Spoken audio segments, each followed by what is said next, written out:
Bueno, buenas tardes a todos. Bienvenidos nuevamente a estos mates jurídicos que organizamos con la Asociación de Abogados de Berazategui. Hoy tenemos el honor nuevamente de tenerlo presente a Tony, como le gusta que le digan, porque nunca quiere que lo llame por su nombre.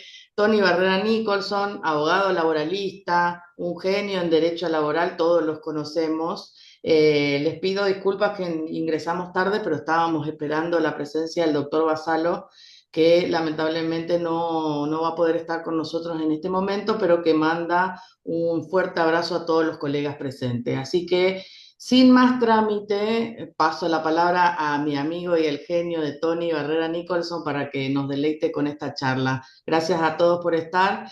Las preguntas las vamos a dejar para el final. Así habilitamos el chat para que ustedes le puedan hacer las preguntas a Tony. Gracias a todos. Tony, te escuchamos.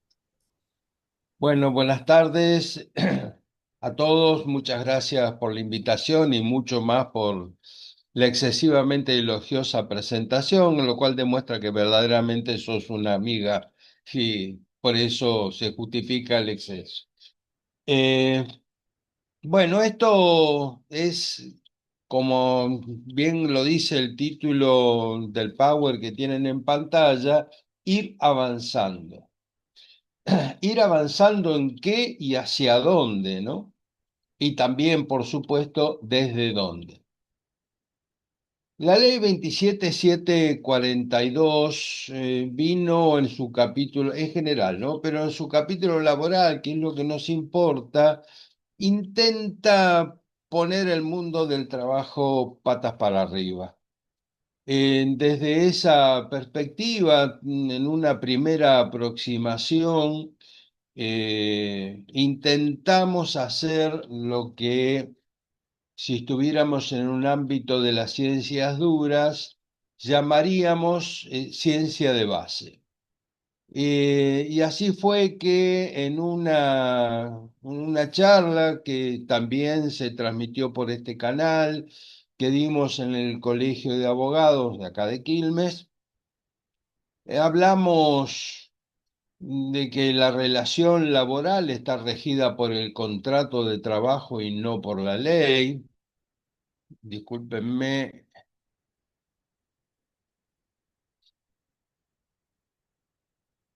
La relación, decía, la relación de trabajo está regida por el contrato de trabajo y no por la ley.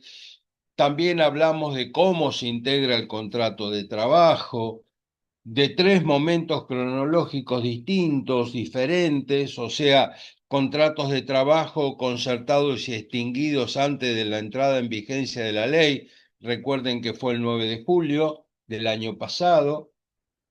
Después, los contratos concertados antes y extinguidos después. Y finalmente, los contratos que se pudieran haber concertado después del 9 de julio. Y esto tiene que ver con la aplicación del derecho temporario eh, y cómo influye esto en el contenido obligacional, en el plexo obligacional del contrato de trabajo. También hablamos de esto del derecho transitorio, como bien dice la Filmina. Hablamos también del derecho constitucional y convencional con específica aplicación al mundo laboral. Y si bien alguna referencia vamos a hacer a lo largo de esta charla, lo cierto es que esto se puede consultar en un escrito, un artículo que se publicó en la Causa Laboral y la charla que dimos en el colegio se puede consultar en el canal de YouTube del Colegio de Abogados de Quilmes. No se preocupen por copiar los links, porque el Power queda en posesión de los organizadores, con lo cual a través de ellos lo pueden obtener, y además en la última filmina vamos a dejar el WhatsApp del estudio para que ustedes puedan también dirigirse ahí a pedir lo que les haga falta. Bueno, esto fue de qué hablamos. Y ahora tendríamos que ver de qué vamos a hablar. Entonces, lo que nos interesa ahora es profundizar un poco dentro de las posibilidades personales sobre las razones por las cuales la ley 27742 es inaplicable al mundo del trabajo. Explicar con un poquito más de profundidad que lo que hicimos anteriormente sobre los derechos constitucionales y convencionales que se aplican o se deben aplicar en esta materia. Y quiero hacer una aclaración.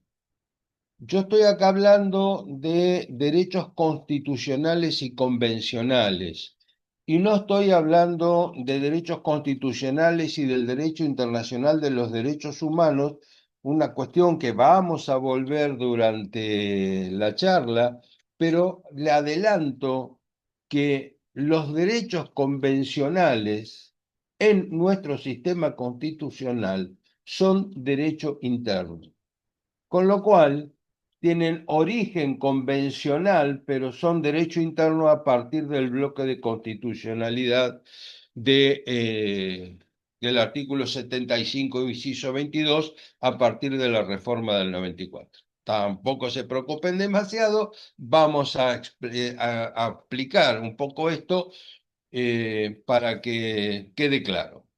También vamos a volver a hablar del derecho transitorio a partir del artículo 7 del Código Civil y Comercial de la Nación, pero todo esto lo vamos a hacer desde un caso concreto. El caso concreto es el expediente 2206 del 2025 de la Cámara Nacional de Apelaciones del Trabajo. ¿Y por qué desde un expediente concreto?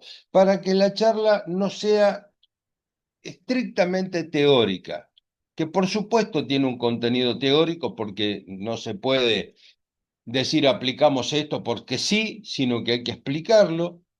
Les adelanto además que la sentencia en general le hace afirmaciones sin dar razón por el cual se llega a la conclusión o a la decisión que emite, lo cual convierte a la sentencia en arbitraria por afirmaciones puramente dogmáticas, pero las iremos señalando en el curso de la exposición. Como lo vamos a hacer desde un caso, eh, les voy a contar cuál es el contenido del caso en el cual vamos a charlar. Ustedes habrán advertido que solo di el número de expediente. No voy a decir ni la radicación, ni el juez que dictó la sentencia, ni la carátula del expediente. ¿Y por qué no hago esto? Porque escribí una nota, un artículo para que sea publicado y ya lo entregué referido a este caso donde más o menos dije las cosas que vamos a decir hoy acá y la titulé Una sentencia horrible. Eh, entonces, digamos que esto es mi más profunda convicción, la puedo fundamentar, la puedo defender, pero no quisiera que se interpretara que este comentario y este calificativo sea personalizada en la persona del juez, que es una persona formada, seria, pero que esta vez le erró de acá a la China y de vuelta. Dicho todas estas cosas, una aclaración más. Los que han estado en alguna charla anterior mía, verán que yo solamente pongo textos legales, pero en esta oportunidad he decidido agregar algunas cuestiones descriptivas como esta misma filmina, porque si alguno tiene interés y se junta con el Power, pueda tener una especie de seguimiento más fácil que con los solos textos legales. Espero que sirva. Y si no, mala suerte, ¿vio? Bien. La primera cuestión es, por supuesto, perdón, discúlpenme, dije que iba a explicar el caso y no lo hice. El caso se trata de un contrato de trabajo celebrado antes de la entrada en vigencia de la ley y extinguido después. Ahí lo que se reclama en lo que hace al motivo de esta charla son las indemnizaciones del artículo 80 de la Ley de Contrato de Trabajo y artículo 2 de la Ley 25.323, en el artículo segundo, que es, recordarán ustedes, la obligación de pagar la mitad de las indemnizaciones del despido por la obligación de presentarse, de reclamar, de tener que reclamar. O sea que no se pagó en tiempo y forma la indemnización del despido. La sentencia declara aplicable la ley 27.742, con lo cual obviamente no estamos de acuerdo. Afirma que la ley no viola derechos fundamentales, y acá tenemos una discrepancia sobre que no viola y otra que a qué nos estamos refiriendo con derechos fundamentales, porque en la cultura jurídica latinoamericana nosotros hablamos de derechos humanos y no hablamos de derechos fundamentales, con lo cual me parece que una aclaración es necesaria sobre el particular.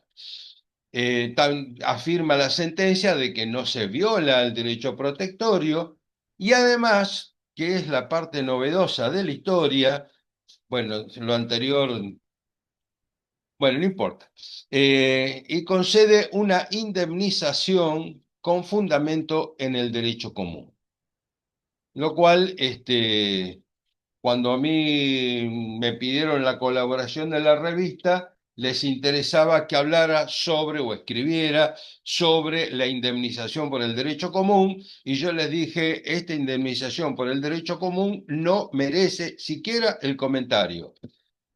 Me dice, bueno, sí, pero algo hay que decir, qué sé yo, bueno, voy a decir.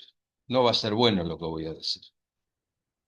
Hay que entender de que hay que defender el derecho del trabajo y no meterse en andurriales que no nos llevan a ningún lugar, y de esto también me voy a ocupar. Ahora empecemos con el análisis del fallo. En general, en las citas que van a aparecer en las filminas, cuando están en letra itálica, se refieren a párrafos de la sentencia transcriptas literalmente. Así que vamos por el principio. En la sentencia se dice, como bien pueden leer, que la ley hace referencia, porque dice, el actor sostiene que la ley 27.742 no es aplicable. No tiene razón, así dice la sentencia. Y en lo que importa, dice que la ley 27.742 no resulta aplicable. Ah, bueno, acá lo puse. No le asiste razón. El hecho y lo que importa. Dice que no es aplicable porque el hecho generador de la responsabilidad que se reclama se produjo con posterioridad al cese, tras la derogación de la norma. Vamos despacito. A ver, ¿por qué dice el juez que no le asiste razón al actor al sostener que la ley 27.742 no es aplicable? Porque el hecho generador de la responsabilidad, ¿cuál es el hecho generador de la responsabilidad? El despido, la no entrega de los certificados del artículo 80 y el no pago de la indemnización en tiempo y forma. Esos son los hechos generadores de la responsabilidad, que se produjeron en forma posterior al cese. Esto no tendría demasiada trascendencia, sino que dice lo que es trascendente es tras la derogación de las normas del artículo, del segundo párrafo del artículo 80 y de la ley 25.323. O sea, que dice que cuando se produjo el incumplimiento, tanto el artículo 80 de la Ley de Contrato de Trabajo como el 2 de la 25.323, que es lo que se reclama, ya no estaban vigentes por haber sido derogados. Derogados por la Ley 27.42. Yo, no, como comparto pantalla, no veo al resto de los presentes, digamos. pero lo cual me genera la duda de si esto que estoy diciendo tiene alguna forma, alguna manija para que se pueda entender o no se entiende nada y yo sigo como si sí. Pero bueno, esto es los riesgos de este tipo de actividades. Tony, Pero, tienen habilitado el chat los colegas si necesitan hacer alguna consulta, la vamos a ver ah, en el chat. estaría buenísimo. Sí, sí, perfecto. Gracias. No por nada. Pero en definitiva, el juez dice, miren, cuando se produjo el despido y no se cumplió, la ley que regía era la 27.742. Y por lo tanto, esto tenemos que aplicar. Para decirlo rápido, fácil, sencillo y en el idioma del Barça. Ahora bien, ¿qué trascendencia jurídica tiene esto que acabamos de decir? La trascendencia jurídica que tiene es que el juez nos está diciendo que lo que rige las obligaciones laborales es la ley. Y nosotros en las charlas anteriores, en el artículo anterior, hemos sostenido que no es la ley lo que rige la relación laboral. La ley se integra en el contrato de trabajo y lo que rige la relación laboral es el plexo obligacional del contrato de trabajo legalmente intervenido. O sea, no rige la ley, rige el contrato de trabajo. Y esto la diferencia es esencial.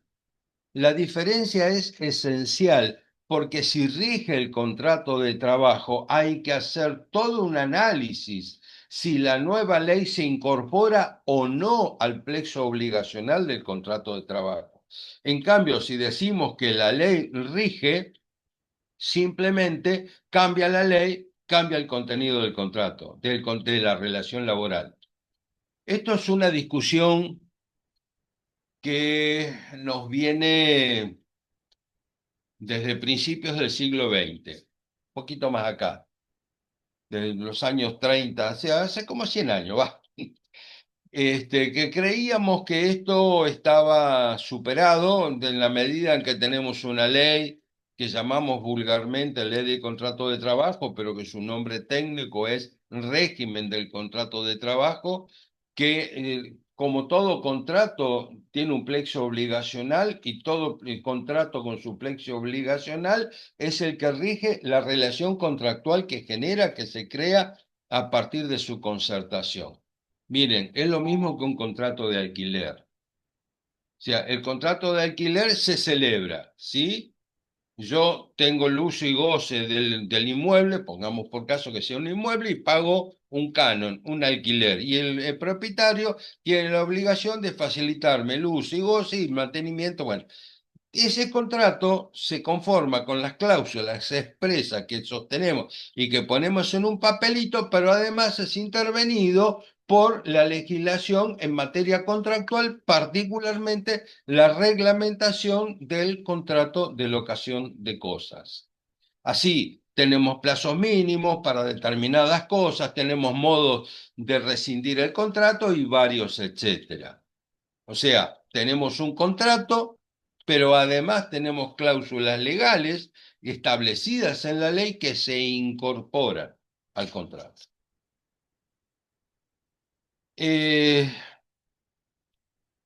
entonces, acá entramos de cabeza en dos cuestiones, una vez más, y vamos a tener que hacer el repaso tanto de cómo funciona, cómo se aplica el derecho transitorio en los contratos y antes incluso de esto, ver en realidad si es el contrato el que rige o es la ley el que rige. Para empezar, digamos que todos los laboralistas estamos acostumbrados a decir, no se aplicó el artículo 245, no se aplicó el 208 de la Ley de Contrato de Trabajo. Como dice el artículo 66, el ius varianti, es ilegítimo por esto, por aquello, por lo demás allá, y siempre nos estamos refiriendo a la ley. Esto, como bien decía Enrique Arias Giver, tiene que ver con una facilidad del lenguaje y con una posibilidad de identificar claramente cuál es el derecho que invocamos. Porque es muy difícil hablar de la cláusula del despido en un contrato que no está escrito. Entonces, si nosotros no tenemos una cláusula 245 que dice cómo se paga la indemnización por despido, no tenemos más remedio que para identificar el caso y el derecho aplicable nos tengamos que referir a la cláusula contractual por su número o artículo legal. Pero esto no significa que nosotros no estemos aplicando una cláusula del contrato que establece cómo se paga la indemnización por el cese, la extinción del contrato sin justa causa. Espero que me estén siguiendo. Bien. Tony, acá hay una pregunta, dice Sí. Gonzalo, doctor consulta, pero entonces si la 27742 hubiese agravado multas por empleo no registrado, por ejemplo, siendo más beneficioso para el trabajador, en tal caso, esos beneficios no podrían ser reclamados porque, Sí podrían ser y deberían ser y lo vamos a explicar ahora. ok, contestado. Y gracias por la pregunta, porque me ayudan, me ayudan. Este, el artículo, en la sentencia, la cita que se hace del artículo 7 del Código Civil y Comercial de la Nación, que es el que regula la aplicación del derecho transitorio, solo cita el primer párrafo de la ley. A partir de su entrada en vigencia, las leyes se aplican a las consecuencias de las relaciones y situaciones jurídicas existentes. Y vamos a la pregunta de Gonzalo, ¿no? Si esto fuera solo así, la ley 27742 sea mejor que lo que existente o sea peor que lo existente, se tendría que aplicar porque es una nueva ley. Pero tenemos un problema. Estamos no en el marco de las situaciones jurídicas, sino que estamos en el mundo de las relaciones jurídicas. Y acá la relación jurídica está manejada por un contrato de trabajo. Y entonces tenemos que parar un minuto, va a ser más de un minuto, para ver cómo se integra el contrato de trabajo. Yo les digo y pido disculpas, pero para que no nos quedemos hasta las 3 de la mañana, voy a hacer un rápido repaso porque esto ya fue materia de la charla anterior en el colegio público y del colegio público, no, el colegio de abogados de Quilmes. Pasa que la semana pasada di una charla en el colegio público y se me cruza todo, ¿vio? Y además está en la nota, en los dos links esos, así que aquellos y les pido por favor que recurran a esos links y profundicen el tema para que se pueda comprender cuál es la posición. Pero bueno, medio como abuelo de pájaro, digamos que el artículo 46 de la Ley de Contrato de Trabajo dice que para que exista contrato de trabajo basta que las partes digan las cuestiones más esenciales y todo lo demás integra Ministerio Ley.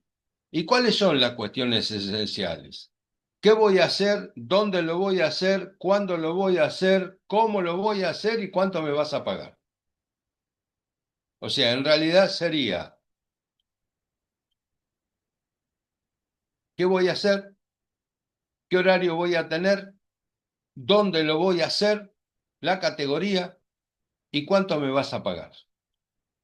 Incluso más, bastaría con que alguien diga, che, quiero trabajar y el otro diga, sí, quiero que trabaje, ni siquiera de manera expresa, que lo deje trabajar. Ya tenemos contrato de trabajo, porque no hay contrato más informal que el contrato de trabajo. Acá no hay que registrarlo de manera previa en el Ministerio de Trabajo como ocurre en Centroamérica, por ejemplo. Sí, después hay que inscribirlo en Arca ahora, ¿no? Pero no, eso no conforma, no es un acto constitutivo, sino declarativo de un contrato de trabajo que ya existe. Entonces, el artículo 46 nos dice que más allá de lo que las partes digan, se integra todo con toda la normativa de carácter laboral.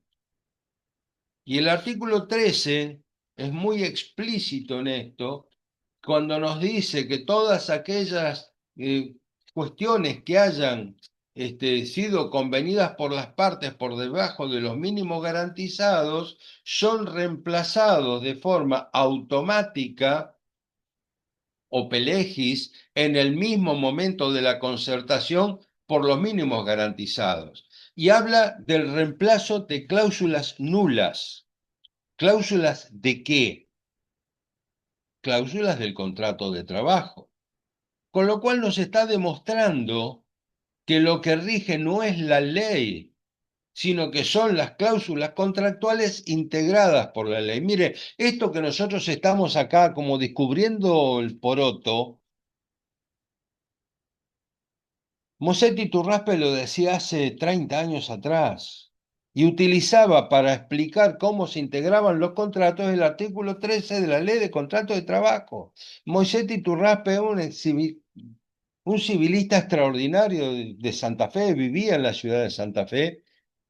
Alguna vez con un colega quilmeño, Enrique Lespino Lavera, lo fuimos a invitar y lo trajimos para acá desde el instituto y las charlas se hacían en el salón de Credicop, me acuerdo. Y era una maravilla escucharlo. Pero bueno, ese genio del derecho civil que revolucionó el derecho de daños en la Argentina, en un sentido progresista, que fue de los autores de que se dejó de fijar la visión del derecho en la persona del dañante para empezar a ocuparse del dañado, ese giro copernicano que tuvo el derecho de daños en la Argentina hace 30 años y algo más también, porque empezó con la modificación de la ley 17711 y esa fue del año 68, porque yo me recibí en el 69. Hagan cuentas. Hagan cuentas. Este, así que bueno, más o menos. Si no fueron 30, fueron 40, pero por ahí andamos. Pero bueno, nosotros estamos discutiendo cosas que están resueltas en el derecho civil hace 1.000 millones de años. Pero si hay que hacerlo, se hace. Y el artículo 7 de la Ley de Contrato de Trabajo es el que nos establece los mínimos que hay que respetar respecto de para qué se integran los contratos, las cláusulas contractuales y cuáles son los contenidos que tienen que tener y cuál es su origen. Todo esto que les estoy diciendo tiene un correlato, un paralelo extraordinario con el derecho civil. El 962, el Código Civil, habla de las normas supletorias. Y dice que todo aquello que las partes no hayan dicho se integran con las normas que correspondan del derecho. O sea, las normas supletorias, las leyes de carácter supletoria en materia contractual, dicen todas las normas que en principio tienen carácter supletorio, salvo que por su forma sean imperativas, pero en principio son de carácter supletorio, se integran en el plexo obligacional de los contratos en el derecho civil. ¿Qué diferencia hay con el derecho del trabajo y el artículo 46? Ninguna, ninguna. Sin embargo, en el derecho civil se discuta, no se discute, en el derecho del trabajo estamos descubriendo la pólvora. Esta es la verdad. Y tenemos sentencias como esta que acabo de señalar, que dice que como la ley es posterior, las cláusulas contractuales no se aplican porque fueron derogadas. Ah, pará, tan fácil no es. Tan fácil no es. El 963 también es el que establece las distintas categorías, jerarquías de las normas, cómo se integran, y, y es igual que el 13. Pero así hay una diferencia importante que es el 965, que nosotros no lo tenemos. Yo diría que ni faltaría que exista, pero existe y usémoslo. El artículo 965 dice que el contenido obligacional de los contratos pasa a ser derecho de propiedad del contratante. Hola. El contenido obligacional del contrato es derecho de propiedad del contratante. Artículo 17 de la Constitución Nacional. Le podés meter la mano en el bolsillo al sujeto de preferente tutela constitucional con una norma peyorativa, con una norma regresiva, con una norma que disminuye el mayor nivel de protección alcanzado, o una norma que directamente lo deje sin protección. Hay mil motivos para decir que no, y los vamos a decir, pero hay uno que nos viene del derecho civil, y ese uno que nos viene del derecho civil es que el contenido obligacional del contrato, de los contratos y el contrato de trabajo es un contrato, es propiedad del contratante. Y si es propiedad del contratante, tiene la protección constitucional del derecho de propiedad. Lo tiene en su cláusula, en su plexo obligacional, se lo quitas y no le estás violando el derecho de propiedad. Hola. Bien. Entonces, a partir de acá, merece una pequeña reflexión de algo que se supone que todos sabemos, y que es el orden público laboral. Y acá tenemos que entender que el orden público laboral es distinto del orden público de dirección. El orden público de dirección es el que conocemos habitualmente como orden público. ¿Sí? Los requisitos formales de un acto público, de un instrumento público. Tiene que ser tal cosa y tal cosa, y si no lo tiene, es nulo, porque las nulidades estas son al solemnitatem. Nadie lo puede cambiar. Esto es así de ninguna otra manera.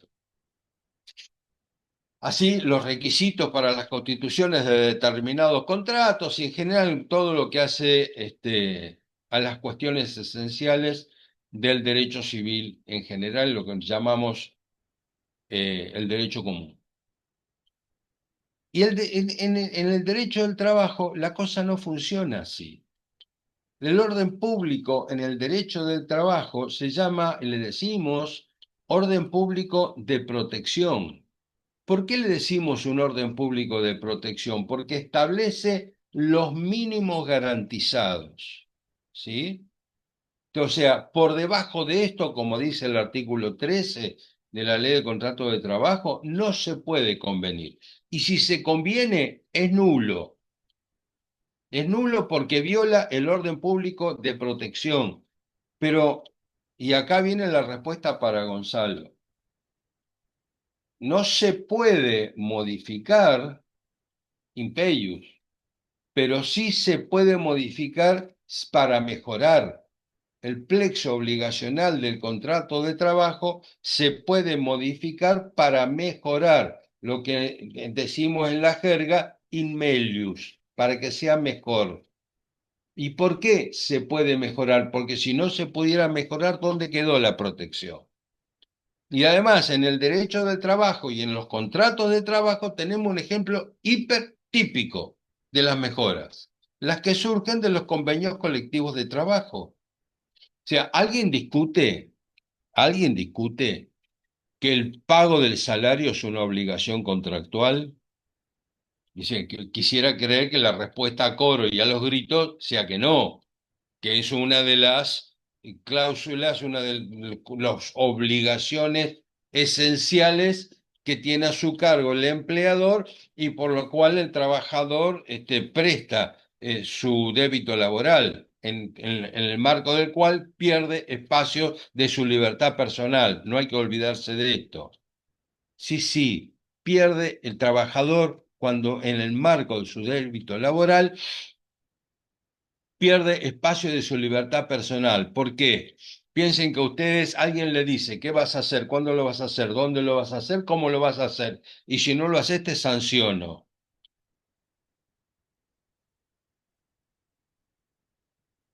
¿Qué vas a hacer? ¿Cuándo lo vas a hacer? ¿Cómo lo vas a hacer? ¿Dónde no lo vas a hacer? Y si no, te sanciono. Tiene la libertad de decidir qué, cómo, cuándo y dónde, no.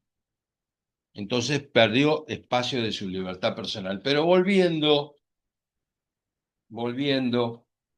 si es que me acuerdo por dónde estaba, claro, eh, el orden público de protección se ve reflejado claramente entonces en la incorporación al contrato de las mejores condiciones que surgen de la Convención Colectiva de Trabajo.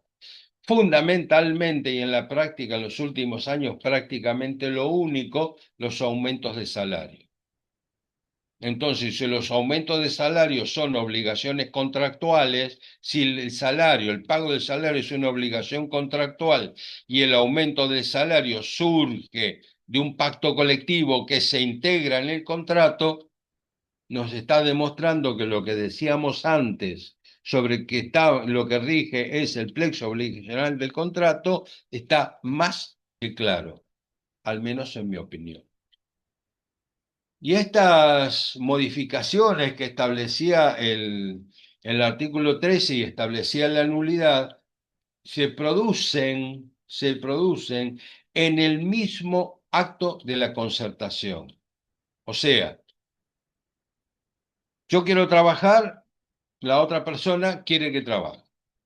Nos ponemos de acuerdo en 3, 4, 5, 6 cosas y me dice, pero mira, las horas extras no las pagamos, las vacaciones vamos a ver si te las doy, si te las doy una semana, aguinaldo no. Bueno, todo esto, por supuesto, que nadie lo pone por escrito, pero es un convenio y el trabajador acepta incluso consciente. Pero ahí es donde funciona el principio de irrenunciabilidad y además funciona de manera instantánea la modificación de esas cláusulas por debajo de los mínimos garantizados y reemplazadas por el texto legal que establecen esas obligaciones mínimas, en función de lo dispuesto por el artículo 13 de la Ley de Contrato de Trabajo. Entonces, ¿cómo sabemos en un contrato que no está escrito cuál es el contenido obligacional? ¿Cuál es su contenido obligacional? Y el tema es así. Hay que determinar cuál es la fecha de concertación del contrato, aunque sea tácito. El contrato se formó, empezó a existir a partir del día tal. Entonces, lo que hay que determinar es cuál era el plexo legal que se incorporaba al contrato.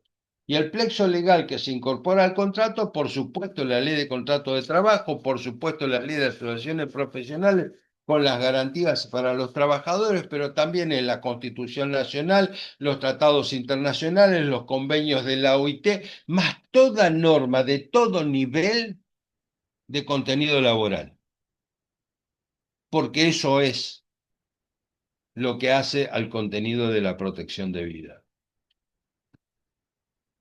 En fin, eh, la verdad que me encantaría verle la cara, pero bueno, lo que no se puede, no se puede. Bien, entonces, dicho todo esto, nos toca ahora sí ver el artículo 7 del derecho de la eficacia temporal del derecho transitorio en su totalidad. Y entonces, sí, efectivamente, en su primer párrafo, en la ley dice, a partir de su entrada en vigencia, las leyes se aplican, etcétera, etcétera. Sí, está bien, eso lo sabemos todos. Pero hay un problema. ¿Qué nos dice el último párrafo? Que dice que las nuevas leyes supletorias no son aplicables a los contratos. Y a ver, si las nuevas leyes supletorias no son aplicables a los contratos, si lo dice es porque las leyes supletorias sí integran los contratos. Y entonces vuelvo atrás, utilizando este párrafo, para ratificarme que la relación laboral no está regida por la ley, sino por las cláusulas del contrato integradas por las normas supletorias. Y acá tenemos la gran confirmación, porque dice, las nuevas leyes supletorias no son aplicables salvo que sean más favorables. O sea que si son más favorables, sí son aplicables las normas supletorias. ¿Y qué son aplicables cómo? Porque se integran al contrato. Y si se integran al contrato, se integran como cláusulas, como dice el artículo 13 de la Ley de Contrato de Trabajo. UFA. Yo no entiendo por qué puede ser tan difícil comprender esto. Este, y no me refiero a los abogados. eh, no sé cómo decirlo, que no tengan una especialización o que no hayan estudiado con detenimiento, que ejercen la profesión de la mejor manera posible. Estoy hablando de jueces, estoy hablando de académicos, estoy hablando de pensadores del derecho y que se le pasan los elefantes rosas al trote y están preguntando dónde están. No hay peor ciego que el que no quiere ver. Y hay cegueras que son ideológicas, que quede claro. Bien, entonces, si el último párrafo nos dice las leyes supletorias no son aplicables a los contratos, salvo que sean más favorables y las refiere al contrato de las relaciones del consumo, yo le digo, ustedes me van a decir, che, ¿y por qué esto lo vas a aplicar al derecho del trabajo? Porque esta cláusula nace en el derecho del trabajo. Y el artículo 7 no va a hacer referencia al contrato de trabajo porque tiene una regulación especial aparte, pero sí lo refiere a un contrato que es primo hermano del contrato de trabajo, que son los contratos de las relaciones de consumo, donde hoy, cuando Gialdino escribía por primera vez en Bisotti, allá por el año 2004, el preferente sujeto de tutela constitucional referido a las personas que trabajan, en realidad después hay que decir que la Constitución Nacional tiene dos sujetos de preferente tutela constitucional. La persona que trabaja, ya no decimos el trabajador, las personas que trabajan, y el consumidor, o les consumidores. ¿Se entiende? Entonces, no podemos, a partir de que una norma típicamente laboral aparece en el derecho civil, decir, ah, no, esto es exclusivo para el derecho civil. Macana, no macané, muchachos. Estamos todos crecidos. Bien, entonces, la ley 17.742 es derecho transitorio y su eficacia temporal, en tanto y en cuanto ley supletoria, está limitada a que, o supeditada a que sea una norma más favorable. No encontré ninguna norma más favorable en la 17.742 que en la que existía hasta el momento de su sanción. Con lo cual, la ley 17.742 no es aplicable, no puede ser aplicable a ningún contrato de trabajo concertado antes de su entrada en vigencia, aunque se haya extinguido luego de su vigencia. Porque el plexo obligacional del contrato se conformó en el momento de la concertación del contrato, se modificó en todo lo que sea para mejorar y no puede ser modificado in peius por el 965, era ya ni me acuerdo lo que dije, 9, aguántenme, 965 estaba bien.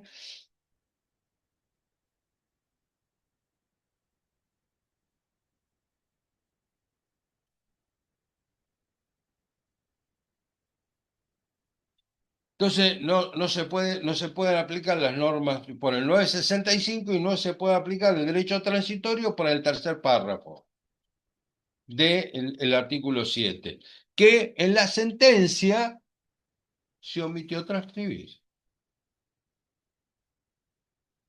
Después, solo para pasar, al pasar, dicen que las leyes no tienen efecto retroactivo, excepto disposición en contrario. Bueno, la ley base no tiene ninguna disposición que establezca su carácter retroactivo, así que por ahí tampoco. Y aunque tuviera una declaración en ese sentido, no puede afectar derechos constitucionales y agregaríamos tampoco convencionales. No vale la pena que dediquemos mucho tiempo más a esto porque ese segundo párrafo es inaplicable porque la ley 27742 no contiene ninguna eh, previsión de retroactividad.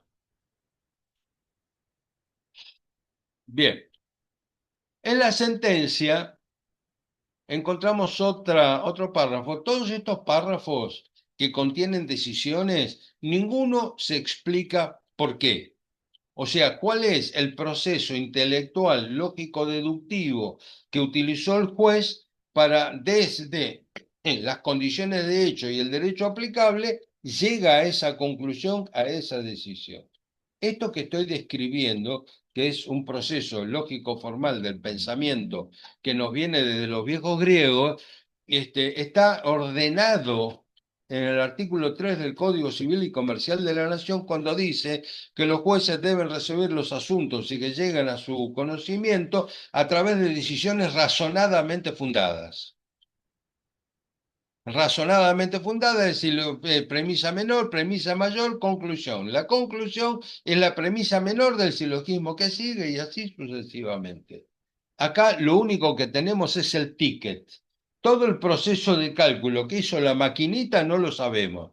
Solamente plop, tenés que pagar 42 pesos. Y acá el juez incurre reiteradamente en estas afirmaciones meramente dogmáticas que convierten a la sentencia en un acto arbitrario con violación del artículo 3 del Código Civil y Comercial de la Nación, con el artículo 18 de la Constitución Nacional de Derecho de Defensa en Juicio y Debido Proceso Legal y artículos 8 y 25 de la Convención Americana de Derechos Humanos, como para ser dulce. Entonces, en las sentencias decía, leemos eh, que el análisis del mérito o eficacia de los medios arbitrados por el legislador son ajenos al examen jurisdiccional. Esto porque dice, miren, usted puede no estar de acuerdo, a usted le puede no gustar, pero los remedios que pone el legislador no son ajenos al examen jurisdiccional. Ah, sí, ah, mira vos. Esto lo van a encontrar en 1000 sentencias. Pero es una verdad a medias, que lo convierte en una mentira completa. ¿Por qué digo que es una verdad a medias? Porque ¿para qué están los procesos de análisis constitucional? ¿De dónde surgen las declaraciones de inconstitucionalidad o inconvencionalidad de determinadas leyes, normas, resoluciones, decretos, etcétera? Esto debe leerse, esto debe leerse, salvo que violen derechos constitucionales y garantías convencionales. ¿Se entiende? O sea, sí, sí, todo muy bien.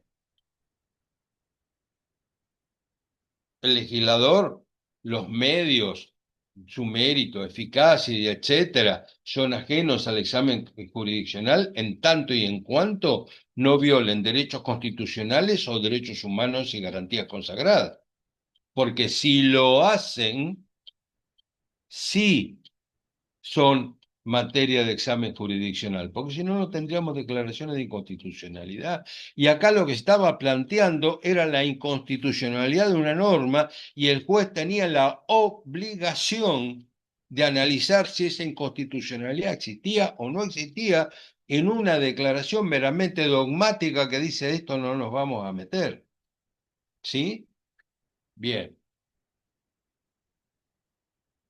Y la primera que tenemos como para contradecir a su señoría es nada más y nada menos que el artículo 14 bis de la Constitución Nacional. En la charla anterior, para los que estuvieron, me van a volver a escuchar, yo dije que el artículo 14 bis, los abogados, en general, primera fila, no me dejen afuera, decimos, no, ¿por qué tal disposición viola el artículo 14 bis de la Constitución Nacional y por lo tanto sí? Pero nunca o pocas veces explicamos por qué lo viola. Y para saber por qué lo viola, es importante, bueno, siempre es importante reparar en el texto legal, ¿no? Y acá recuerdo que Moisés Meik, a quien siempre dije, eh, fue mi papá jurídico, que me adoptó y me enseñó los palotes del derecho del trabajo, y cuando me acuerdo de él, la emoción es inevitable. Era una gran, pero gran persona. Me decía Tony, nunca te guíes por lo que te dicen que la ley dice. Lee lo que efectivamente la ley dice y te vas a encontrar con muchas diferencias. Por eso, con esa lección, cada vez que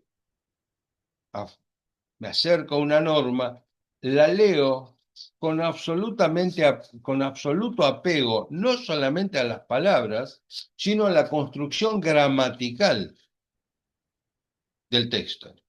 Lo cual tiene muchísima importancia con el artículo 770, inciso B, del Código Civil y Comercial de la Nación en cuanto a la capitalización de los intereses, que le hacen decir a la ley que existe una sola capitalización al momento de la notificación de la demanda, cuando lo que el texto legal gramaticalmente leído es justamente el inverso, que es a partir de la notificación de la demanda, porque dice de no hasta, pero como verán me estoy yendo a otro lado. Así que volvemos al respeto del texto. ¿Qué nos dicen los textos legales? El trabajo en sus diversas formas gozará de la protección de las leyes, que asegurarán al trabajador condiciones dignas y equitativas de labor. Entonces, si recordamos con Cosio que el derecho es conducta en interferencia intersubjetiva y que la conducta son acciones y que las acciones en el idioma castellano se reflejan en verbos, gozará y asegurarán son verbos puestos en modo imperativo. El modo imperativo significa que el legislador constitucional le ordena al legislador infraconstitucional que las normas de carácter laboral, el trabajo en sus diversas formas, las normas de carácter laboral deben establecer la protección al trabajo en sus diversas formas. ¿Por qué? Porque dice gozará. El trabajo gozará. ¿De qué? De la protección de las normas. Y le asegurarán al trabajador ¿qué? Condiciones dignas y equitativas de labor. O sea, son mandatos imperativos del legislador constitucional al legislador infraconstitucional. Las leyes laborales deben hacer gozar al trabajo de la protección de las leyes y asegurarán al trabajador condiciones dignas y equitativas. Entonces ahora la pregunta es la siguiente. Si la nueva ley establece condiciones menos protectoras, como toda la ley 22.742, ¿no? Eh, ¿Protege o desprotege? Gramática, ¿eh?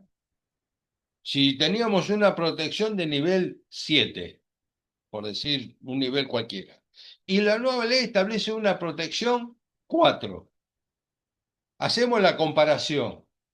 La nueva norma, ¿es protectoria o desprotectoria? Es desprotectoria. Si es desprotectoria, ¿instrumenta la protección o instrumenta una desprotección? Instrumenta una desprotección. Por lo tanto, esa norma cumple con la manda constitucional de hacer gozar de la protección de las leyes. No, no cumple.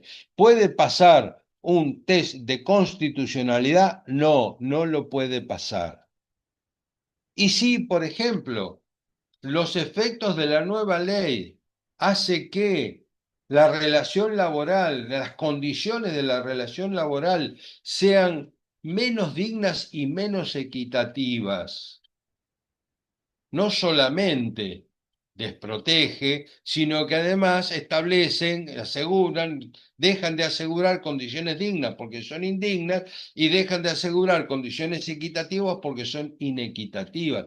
Y piensen solamente piensen en el trabajador independiente con colaboradores, que pueden ser, creo, hasta tres. Eran cinco, se bajó a tres. Esos trabajadores que siempre fueron trabajadores en relación de dependencia, lo siguen siendo, obviamente, que la ley pretende sacarlos del régimen de la protección laboral, los quiere sacar del 14 bis. Y al sacarlos del 14 bis, dejan de tener un encuadramiento sindical, dejan de tener la obra social sindical, dejan de tener jornada limitada, dejan de tener todos los aguinaldo, vacaciones, licencias, jornada limitada, dije, o sea que son condiciones, pueden llegar a estar sometidos a regímenes vinculados a la servidumbre. Y si la ley de contratos, las leyes laborales están dictadas en función de achicar las diferencias entre los que más tienen y los que menos tienen a través de apoyar a a aquella persona que se encuentra en estado de necesidad, recuerden que ser trabajador es ser en estado de necesidad, ónticamente es así. Entonces, el tema es que la ley 27.742, al ser desprotectoria y al establecer condiciones menos dignas y menos equitativas de labor, violan clarísimamente el artículo 14 bis de la Constitución Nacional, no pasan el test de constitucionalidad y resultan inaplicables, aunque tuvieran carácter imperativo, al texto y al plexo obligacional de un contrato de trabajo vigente. Por lo tanto, la ley 27.742 sí viola la Constitución Nacional a través de la garantía, al violar la garantía constitucional de protección que establece el artículo 14 bis de la Constitución Nacional, entre otras cosas. Voy a tener que apurar un poquito porque ya llevamos casi una hora.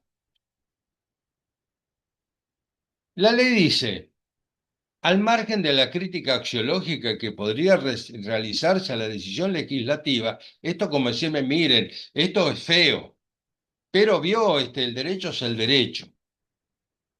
Y dice, la norma no vulnera en forma directa e inmediata derechos fundamentales protegidos por nuestra Constitución Nacional y los tratados internacionales. Mirá vos, lo primero que uno debiera preguntarse es que la norma no vulnera en forma directa e inmediata. Y si violara en forma indirecta, inmediata, sería más constitucional, sería más tolerable. ¿Cómo es la historia? O sea, solamente si vulnera en forma directa e inmediata, ¿nos preocupa? No, no, no. Mire, aunque lo viole a tres bandas, como en el billar, son inconstitucionales y son inconvencionales. Ahora bien, ¿viola o no viola derechos fundamentales protegidos por nuestra Constitución? Para empezar, vimos que viola el 14 bis, de arranque. Así que ya acá tenemos un problema. Y un problema serio, porque el choque es de frente. Es como que vos vas a 50 kilómetros por hora en bicicleta, barranca abajo y te agarrás una pared. Lo menos que te pueda pasar es que te llenes de chichones. Bueno, al juez no. En fin. Entonces la pregunta es, ¿la ley 27742 no viola derechos humanos? Y miren, rescato un artículo de una carta que es una de las formas de los convenios internacionales, que es poco usada, incluso hasta diría por ahí poco conocida, que es la Carta Internacional Americana de Garantías Sociales, el CIAX. Carta Internacional Americana de Garantías Sociales. Fue Bogotá, 1948, cuando se conformó la ONU. En el artículo 6 dice, la ley regulará el contrato individual de trabajo a efecto de garantizar los derechos de los trabajadores. Con lo cual, nos está diciendo que toda ley laboral tiene como finalidad convencional garantizar los derechos de los trabajadores a través de la ley de contrato de trabajo. A través del contrato de trabajo, perdón. Entonces, si las regulaciones laborales y la regulación del contrato de trabajo, la reglamentación del contrato de trabajo, tiene como única finalidad garantizar los derechos de los trabajadores, ninguna ley que no los garantice, y no los garantiza cuando son peyorativos, puede integrar un contrato de trabajo porque viola una norma convencional. El artículo 6 de la Carta Interamericana de Garantías Sociales, Internacional Americana de Garantías Sociales. Y además es una pauta interpretativa. Si está dentro del contrato de trabajo y tenemos dudas de cómo se debe interpretar, la función del contrato de trabajo es garantizar los derechos de los trabajadores. Consecuentemente, no podemos interpretar las cláusulas contractuales, aun aquellas integradas por las leyes, que se convierten una vez más, lo decimos, en cláusulas del contrato, no la podemos interpretar en un sentido restrictivo, peyorativo o que disminuya en modo alguno los derechos de los trabajadores. Y se me está ocurriendo en este momento, por ejemplo, tomar las sentencias cuando deciden no sancionar o no condenar al pago del artículo 132 bis, luego de agregarle 150.000 requisitos de cumplimiento, a veces imposible, por el trabajador cuando la ley no los exige. ¿Sí? O sea, el artículo 6 de la Carta Internacional Americana de Garantías Sociales nos establece, además del objeto de la regulación, una pauta de interpretación que no podemos desconocer. Sigamos. Dentro de estos contenidos y reglamentaciones que tenemos además que estos son garantías establecidas a nivel del Sistema Interamericano de Derechos Humanos, como el anterior, pero este del Protocolo de San Salvador. Este es más conocido, es el protocolo adicional a la Convención Americana de Derechos Humanos. Es el que establece los derechos económicos, sociales y culturales que en la Convención Americana solo están en el artículo 26 y de manera genérica. La Convención Americana habla de derechos civiles y políticos, básicamente. El protocolo adicional habla de los derechos económicos, sociales y culturales. Los artículos 6, 7 y 8 establecen los derechos laborales. Y en el artículo 6, su título es el derecho al trabajo.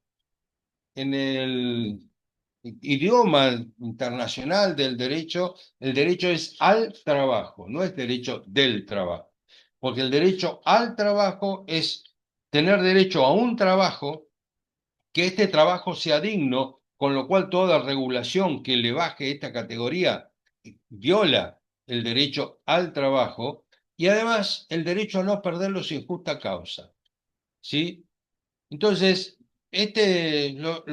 no lo vamos a analizar en detalle, simplemente para que ustedes lo tengan presente, lo puedan luego buscar en el protocolo, pero fíjense que el derecho al trabajo debe asegurar una vida digna y decorosa. Con la ley 27.742 es bastante más complicado. Además, los estados parte se comprometen a garantizar la plena efectividad de este derecho al trabajo. La ley 27.742 viola la obligación internacional libremente asumido por el Estado argentino y su incumplimiento le genera responsabilidad internacional. Más aún, el artículo 7, acá perdónenme, el artículo era larguísimo, es larguísimo, y puse en negrita y con texto ampliado algunas condiciones. O sea, ¿qué es lo que los estados deben garantizar en sus legislaciones nacionales? Condiciones dignas y subsistencia digna y decorosa. Pero yo soy un devoto del inciso D, que dice, en caso de despido, la estabilidad de los trabajadores o sus empleos. No, acá la transcripción tiene un error. Discúlpeme, no me había dado cuenta. En caso de despido de la estabilidad del trabajador en sus empleos, el trabajador tendrá derecho a una indemnización o a la readmisión en el empleo o cualquier otra prestación prevista. O sea que si hay un despido injustificado, es un derecho establecido a nivel internacional, donde la Argentina ratificó el protocolo de San Salvador, que el trabajador tiene el derecho a la readmisión en el puesto de trabajo por el solo hecho de haber sido despedido sin justa causa. En la Argentina, la estabilidad, que alguna vez se llamaba absoluta, tiene anclaje en el artículo 7, inciso D del protocolo de San Salvador. Alguna vez un juez tendrá la suficiente valentía de reconocerlo, sobre todo porque debo tener 12 o en este momento mínimo 12 demandas en trámite con este fundamento. Por supuesto, como no comemos vidrio en el estudio, intentamos, subsidiariamente pedimos las indemnizaciones por el despido, ¿no? Claramente. Bueno, en definitiva, los artículos 6 y 7 establecen garantías de protección al trabajo y a las personas que trabajan. El artículo 6 de la Carta Internacional Americana de Garantías Sociales también. Y todo esto son garantías que hacen a los derechos humanos que no han sido respetados por la ley 27.742, con lo cual la respuesta, si la ley es dicha ley 27.742 viola o no viola, la respuesta es viola y groseramente. La sentencia nos dice, con respecto al principio de progresividad, que la Corte Suprema ha sostenido que el principio mencionado, el de progresividad, impide al legislador de adoptar medidas injustificadas regresivas. Esto es textual, me olvidé ponerlo en itálica, este, cita de doctrina de la Corte en estos fallos que están citados acá. Estos fallos dicen, el 327 del tomo 327 declara la inconstitucionalidad del artículo 39.1 de la Ley de Riesgo de Trabajo, aquel que impedía demandar por indemnización plena a los empleadores en el primer texto de la Ley de Riesgo de Trabajo. En el fallo 328 planteaba la inconstitucionalidad de la prohibición de la movilidad de los saberes profesionales. El 331 tenía naturaleza previsional. El 332 habla de la inconstitucionalidad de la exclusión de los padres en las indemnizaciones de la ley de riesgo de trabajo. Y en el 338 establece, que esto lo vamos a comentar de nuevo, así que lo dejo por ahora, pero estos fallos que cita la sentencia lo hace porque la Corte funda el principio de progresividad y la prohibición de regreso con estos fallos. Y dice, en síntesis, a criterio del alto tribunal, el Estado está obligado a no retroceder en materia de derechos fundamentales. Mira pues. ¿Y qué hacemos entonces con todo esto? Resulta que con los caracteres salarial, o sea, de los saberes previsionales, no podés volver para atrás. Con la inconstitucionalidad de la obligación de los padres, bueno, bacanudo. Ahora, en el caso del Renatre, eh, de lo que se trataba era de cómo se integraba el órgano de conducción del Renatre cuando se transforma en Renatea a partir de una ley dictada en el año 2014-2015, durante el segundo mandato de Cristina. En la ley original, los diversos estamentos que participaban, el Estado, los trabajadores y los empleadores, tenían participación en la conducción del organismo. Cuando se transforma en Renatea, estas personas, estos estamentos, les suprimida la participación. Y la Corte dijo que acá teníamos eh, un retroceso legislativo violando el principio de progresividad y la prohibición de regreso, porque se privaba de participación a los estamentos en la conducción del RENATRE. Entonces, acá estamos con un problema institucional de personas jurídicas. Y esto, para la Corte, fue una violación de la prohibición de regreso, y el fallo que estamos en comentario lo rescata como un ejemplo de prohibición de regresividad. Entonces yo me pregunto, si viola el principio, la prohibición de regreso, de regresividad, la integración de un órgano, una persona jurídica de alguna manera, eso viola, alcanza la garantía del principio de progresividad y la prohibición de regreso. Si esto llega hasta ahí, ¿cómo no va a integrar la prohibición de regresividad que te suprima indemnizaciones por incumplimientos contractuales? La del artículo 80 y el artículo 2 de la 25.323, que indemnizaciones que tienen carácter alimentario, como la misma sentencia reconoce.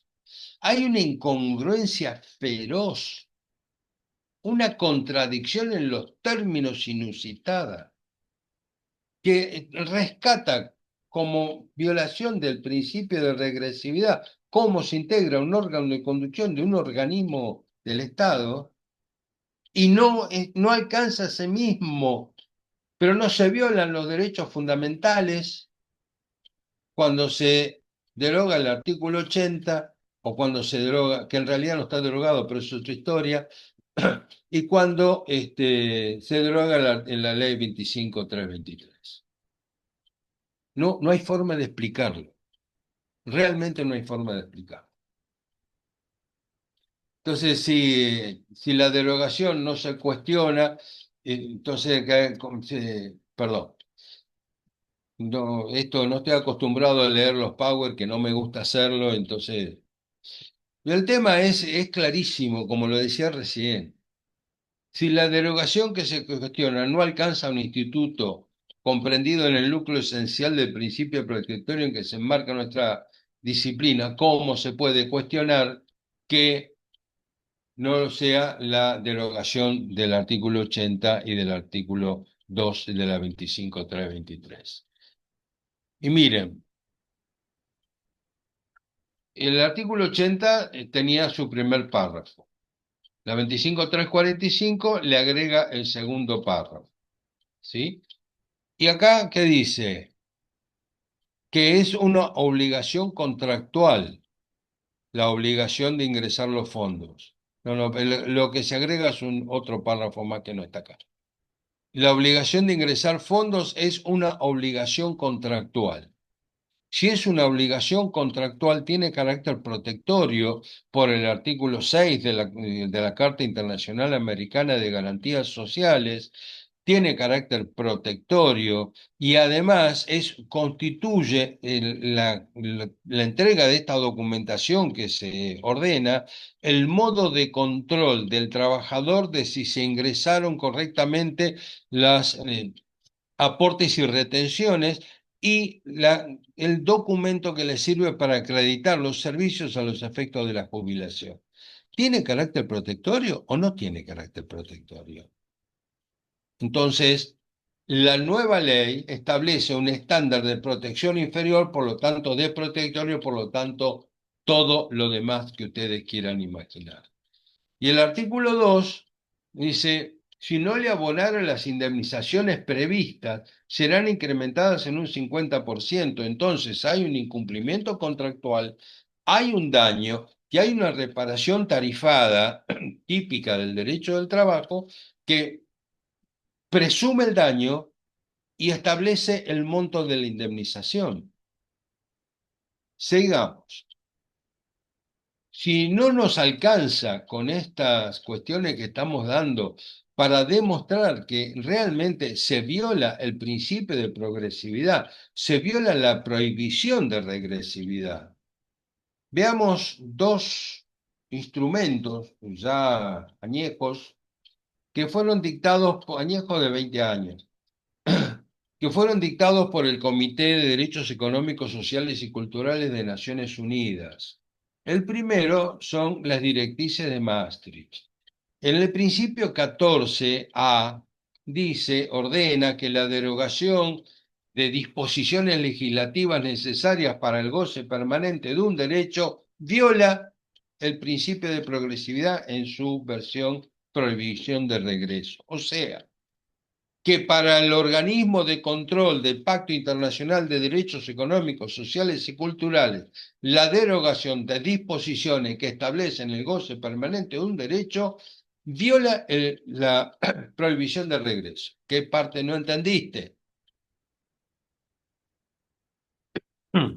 La otra es los principios de Limburgo y el principio 56 dice que la restricción requiere de una limitación, que no se puede menoscabar la naturaleza intrínseca de un determinado derecho.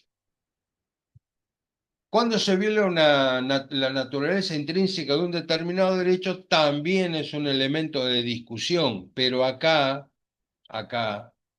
no estamos frente a, en la ley 27.742, no estamos frente a situaciones donde se menoscaba la naturaleza intrínseca de un determinado derecho. El tema es intrínseca, ¿no? Lo que existe con la ley 27.742 es la desaparición de derechos y garantías, o establecidos de una manera que si no se menoscaba su naturaleza intrínseca, pegan el palo. Pero, miren, no hay forma de que la ley 27.742 pueda pasar el test de convencionalidad a la luz del Pacto Internacional de Derechos Económicos, Sociales y Culturales a partir de los principios de Limburgo y las directrices de Maastricht. Y debemos reconocer que hay excepciones a las regulaciones regresivas, pero ¿para qué? Se restringen los derechos de los que más tienen para ampliar democráticamente la situación de los sectores más desfavorecidos. Nunca a la inversa, que es lo que ocurre en el derecho del trabajo. O sea, el Comité de Derechos Económicos, Sociales y Culturales reconoce que pueden haber disposiciones regresivas que limitan el ejercicio de derechos humanos en perjuicio de los sectores beneficiados o más poderosos de la economía del Estado que se trate, cuando esto es en favor de extender y posibilitar un mayor goce de los derechos a los sectores postergados, pero nunca la inversa. Y acá lo que está ocurriendo con la ley 27742, en general con las reformas laborales y lo que se supone que están programando por ahí, es perjudicar a los que menos tienen, a los sujetos de preferente tutela constitucional, para beneficiar a los sectores privilegiados de la sociedad, particularmente a los grupos económicos concentrados. Un elemento más que nos determina que estamos frente a flagrantes violaciones de garantías internacionales. Y acá caemos de cabeza otra vez en el derecho interno, que es en el inciso 23 del artículo 75, que nos dice que son funciones del Congreso, corresponde al Congreso, dice la norma, legislar y promover medidas de acción positiva que garanticen que el pleno goce y ejercicio de los derechos reconocidos por esta Constitución y los tratados internacionales vigentes sobre derechos humanos. Y una vez más, y como dicen los chicos, ¿qué parte no entendiste que tenés que garantizar el pleno goce y ejercicio de los derechos reconocidos? Derechos y garantías reconocidos. Y con todo lo que venimos diciendo y toda la normativa internacional que venimos citando, acá nos encontramos con una ley que no asegura el pleno goce y ejercicio, sino que lo que asegura es la pérdida de derechos y garantías. Y yo cito este artículo, este inciso del artículo 75, porque en realidad con el principio de progresividad no nos hace falta ir al derecho internacional porque lo tenemos en nuestro propio derecho interno, en la Constitución. ¿Y por qué digo esto? Porque acá el inciso 23 dice que el legislador ya no va a tener que reglamentar razonablemente las leyes, los derechos y las garantías, sino que no alcanza con que sea razonable. Tiene que asegurar el pleno goce y ejercicio. Y no me voy a cansar de decirlo, y ustedes discúlpenme, pero ¿qué parte no entendiste de pleno goce y ejercicio? Todo lo que no asegure pleno goce y ejercicio no pasa el test de constitucionalidad. Y al que no le guste, que convoque a una convención constituyente y lo modifique. En fin, ¿cuáles son los efectos del principio de progresividad? Y para felicidad de todos ustedes, les aviso que vamos terminando. Eh, el primer efecto natural de esto es que la nueva norma, por desfavorable, no resulta aplicable, con lo cual la ley 27742, por regresiva, no será aplicada. Ahora bien, supongamos supongamos no, la ley deroga, si esto efectivamente, la ley 24.013, ¿sí? Entonces, mm, hay quienes razonan diciendo, la ley 24.013 establecía un régimen de protección para los casos de contratos no registrados o incorrectamente registrados. ¿Sí? Determinados requisitos tenían las indemnizaciones de los artículos 8, 9, 10, 15. Perfecto. La ley es derogada. Ahora, esta ley no se puede aplicar porque es regresiva, porque viola la prohibición de regresividad, porque viola el artículo 14 bis de la Constitución Nacional, porque todo lo que venimos diciendo hasta ahora. Bien, pero está derogada. Entonces, ¿cuál es el efecto de esa derogación? ¿Nos quedamos sin ninguna protección? Por ejemplo, el artículo 245 no estuvo derogado, pero supongamos que haya sido derogado y se establezca en su reemplazo las indemnizaciones estas por fondos de cese, que ya sabemos en la Argentina lo que pasa con los fondos de cese. Pero supongamos que haya derogado el 245, el fondo de cese es inconstitucional, no, inconvencional, no se aplica y el 245 está derogado. ¿Nos quedamos sin indemnizaciones por despido? Aunque a ustedes les parezca mentira, hay quien dice que sí. Incluso, y esto es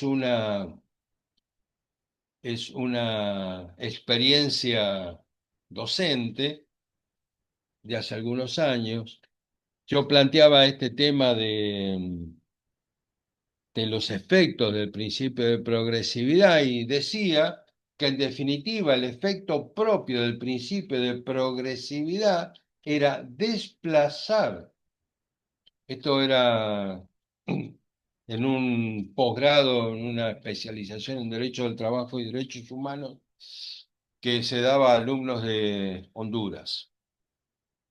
El, el efecto propio era del principio de progresividad ante una ley regresiva, era desplazar la ley modificatoria y si se desplazaba, también quedaba desplazado la derogación de la norma y ésta recobraba de alguna manera su vigencia o algunos hablan de la nulidad, yo no, a mí no me gusta, hablan de la nulidad de la derogación y entonces sigue vigente la ley anterior.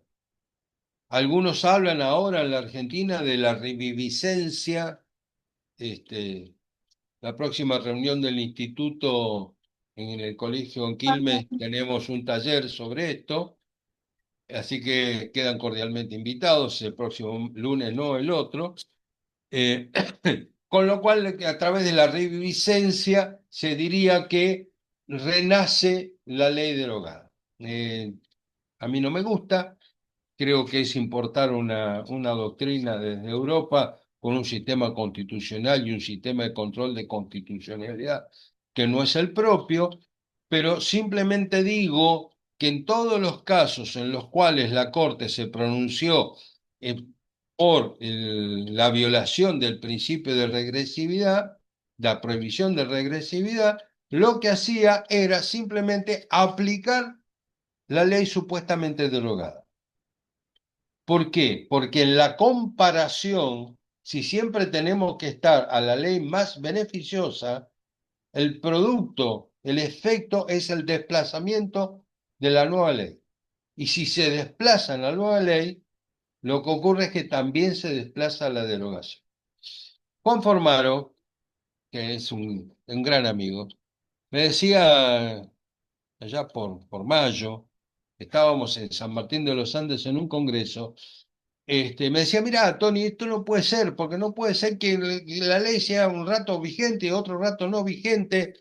Y yo le decía, mira, Juan, sí, pero es el efecto propio. Nosotros nos tenemos que acostumbrar a los nuevos paradigmas, a los nuevos efectos del derecho y no seguir pensando con criterios que están derogados desde el 94. Tenemos que abrir la cabeza y empezar a ver el derecho desde el nuevo paradigma del derecho internacional de los derechos humanos. Es lo mismo que nació, que ocurrió cuando apareció el contrato de trabajo a principios del siglo XX, en los cuales no cuajaba por ningún lado con la teoría general del contrato, y entonces uno decían que no era contrato, el otro decían que no se podía modificar, y el otro y la teoría del mandato, y la teoría de la institución, y la qué sé yo cuánta cosa, hasta que en final la doctrina pudo entender de que era un contrato absolutamente atípico para la época, con sus características y condiciones particulares. Y ahí empezó a andar a partir de los años 20 y 30 la teoría de un contrato de trabajo como un contrato de la rama de los contratos, pero especial, que generó una especialización que es el derecho del trabajo. Cuando yo estudiaba en la facultad, allá lejos de hace tiempo, había cátedras contractualistas y cátedras relacionistas todavía. Hoy ya no existen, creo. Por lo menos no de manera expresa, ¿sí? Con sentencia como esta parece que todavía alguna cosa queda dando vuelta. Pero entonces, lo que estoy diciendo, lo que me quiero referir, es que tenemos que empezar a aprender a ver cómo algunos paradigmas desaparecen. Los viejos paradigmas, por ejemplo, la escuela de interpretación de las normas del éxito fue enterrada sin honores. Ya no es que la ley posterior desplaza a la anterior, la ley especial desplaza a la ley general, y así con todo. Incluso me acuerdo este tema de la intención del legislador. No, no, no, no y no. Ahora siempre vamos a aplicar la norma más favorable. También un principio que nace con el derecho del trabajo. La norma más favorable, cualquiera sea su rango. El principio de la jerarquía de las normas está sumamente limitado, donde una ley puede incluso ampliar las garantías establecidas en la Constitución Nacional. Bueno, lo que en definitiva quiero señalar con todas estas cosas es cómo funciona el principio de progresividad. Y acá tenemos el resurgimiento de la norma derogada, que no es un resurgimiento, sino que en cada caso hay que contemplar cuál de las dos normas con vocación para regir un mismo tramo de conducta es la más favorable. Si la más favorable es la anterior, la más antigua, se desplaza la nueva ley y se aplica la más antigua. Esto del RENATRE ya lo expliqué y esto es lo que acabo de decir. Son los efectos propios de una nueva figura y de la aplicación de una nueva garantía a la cual no estábamos. Acuérdense que el paradigma sostenía que la derogación de una ley derogada no hace revivir la ley derogada. Bueno, no es el caso tampoco ahora. Tenemos dos leyes vigentes, vamos a aplicar la más favorable. Siempre. Quiero terminar que no se aplica directamente en este caso, pero sí de manera genérica en los derechos sociales, viene a ser como una regla de clausura en la interpretación de los derechos sociales, que es el principio pro persona. El principio pro persona establece que si existen dos normas aplicables, se aplica la más favorable. Si existe más de una posibilidad de interpretación, se debe interpretar siempre la más favorable al sujeto protegido. Esto en el párrafo 156 de la opinión consultiva 18. ¿Y por qué digo que es una regla de clausura? Porque así como nuestra Constitución dice que todo lo que no está prohibido está permitido, en derechos de contenido protectorio, derecho al trabajo, derecho del consumidor, algún otro que ande dando vuelta por ahí, siempre se debe estar a lo que resulte más favorable al sujeto protegido. Si tenemos que elegir una ley, tenemos que elegir la más favorable. Si tenemos que elegir una interpretación, tenemos que elegir la interpretación más favorable. Siempre la regla de clausura en los sistemas de derecho de carácter protectorio es siempre se debe estar a lo que resulte más favorable a las personas protegidas. En el caso del trabajador, en el otro caso el consumidor. Como corolario de todo esto, tenemos que sostener, tenemos que sostener que es necesario reafirmarse, es necesario reafirmarse en que el contrato de trabajo es el que rige la relación laboral y no la ley. La ley es fuente indirecta de la relación laboral y fuente directa del contrato. Que el trabajador ónticamente es un ser en estado de necesidad. Por eso la necesidad de su protección. Además de todo esto que estamos diciendo, ninguna, si la garantía constitucional es la de protección y la de asegurar condiciones dignas y equitativas, si el contrato de trabajo se inventó y se debe regular en función de asegurar los derechos de los trabajadores, si las garantías convencionales establecen que los contratos de trabajo deben asegurar condiciones que permitan una vida digna y etcétera, etcétera, etcétera, etcétera. Es francamente intolerable que en nuestro país se dicten leyes que pretendan restringir, y de esta última modificación, la ley 27742, de la manera más grosera, brutal, y lo voy a decir con toda la letra, e infame, y que sea una ley de la nación.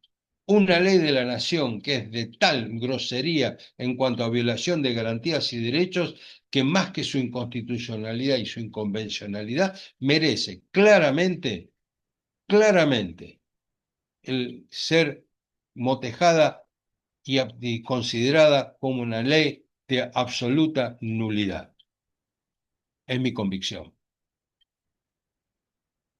Y el mensaje que ya lo repetí tantas veces, pero que estoy absolutamente convencido, el mensaje, convocatoria, pedido a todos los colegas y a ustedes que tuvieron la paciencia de estar acá, hagamos ciencia del derecho y no derecho de barricada. Esforcémonos, elevemos el nivel, estudiemos, apoyémonos y cualquier cosa que ustedes puedan necesitar, este es el celular de la oficina. Cualquier cosa que pueda estar a mi alcance, pídanlo y no tengan ninguna duda que en el curso de la semana se les da la respuesta que esté al alcance del estudio. Muchas gracias por la paciencia. Bueno, qué genio, Tony, 2 horas, casi cuarto de disertación, la verdad que un genio total como siempre. No sé si hay alguna pregunta, solamente leo agradecimientos, la verdad que fuiste súper claro. Le voy a pasar la palabra a la doctora Mirta Fraile en representación de la Asociación de Abogados de Berazategui para que te despida y despida a los colegas que estuvieron estas 2 horas y piquito de disertación. Así que Mirta, te escuchamos.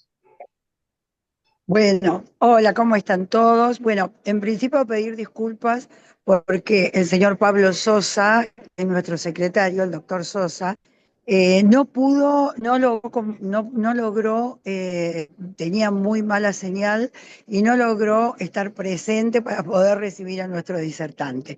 Así que pido disculpas en nombre de él y en nombre de la Asociación de Abogados de Berazategui. Agradezco profundamente a todos los colegas que hoy nos acompañaron. Agradezco también, como siempre, al Colegio de Abogados de Quilmes, al doctor Bienvenido Rodríguez Gonzalo, a vos, Alejandra, al Foro de Abogados de San Francisco Solano, con quien trabajamos tanto para organizar estas charlas, para que todos los colegas y todos nosotros seamos cada vez mejores abogados. Por supuesto, para Tony, para nuestro disertante, un agradecimiento enorme. como siempre es un genio. Yo justo estaba en un vuelo, o sea, pude escuchar solo la última parte de la exposición, pero realmente, como siempre, un agradecimiento total porque él, cada vez que le pedimos que esté con nosotros, lo hace con total humildad y dejando todas sus cosas que sé que son muy importantes y que tiene mucho para hacer y que hace. Así que, Tony, como siempre, desde la Asociación de Abogados, un abrazo y un agradecimiento enorme por lo que nos das siempre. Y felicitarte por todo lo que sabés y además por todo lo que transmitís y cómo lo transmitís. Bueno, un saludo grande para todos. Gracias, gracias Mirta. La verdad que Tony, un genio como siempre. No, ya sabes lo que te quiero, Tony, y lo que te aprecio como profesional y como persona. Agradecidos desde el Foro de Abogados de trabajar con nuestros amigos de la Asociación de Abogados de Berazategui, con Mirta, que siempre nos tiene en cuenta para todas las disertaciones, y tu claridad, Tony, tu claridad y tu generosidad con todos los colegas para ayudarnos siempre con cualquier cosa que tenga que ver con tu materia. Así que agradecidos a todos los que estuvieron 2 horas 15. Te damos la última palabra, Tony, y después cerramos para que los colegas puedan ir a descansar. Sí, ante todo agradecerles a ustedes que me dan la posibilidad y la tribuna para poder expresar este sistema de ideas. Eh, Les puedo asegurar que a pesar de que lo repitan tantas veces, lo de genio no lo creo. Creo que soy un abogado litigante que se ha preocupado por afilar su herramienta, no pasa de ahí la historia. Y ustedes me dan la posibilidad de sentir que puedo ser útil en alguna medida y que todo sirve, en definitiva, en esta misión que nos hemos impuesto y hemos aceptado, adoptado, no sé qué vale el verbo que hay que usar, en función de lograr que la protección debida a los trabajadores en algún momento se constituya en una realidad. Ese es mi único deseo real. Muchísimas gracias por la posibilidad de poder intentar. Gracias, gracias a vos. Les Gracias a vos, Tony, y hasta la queremos. próxima. Te esperamos prontito con nosotros. Les Cuando quieran. dejamos la grabación de la charla en el canal de YouTube del colegio, del Foro de Abogados, y cualquier cosa que necesiten, nuestras redes sociales o el teléfono de Tony para pasarle el PowerPoint o lo que necesiten. Un saludo a todos, gracias, nos vemos la próxima. Buenas noches, gracias a Buenas todos. noches, chao, Chao, buenas chao. noches, gracias a todos.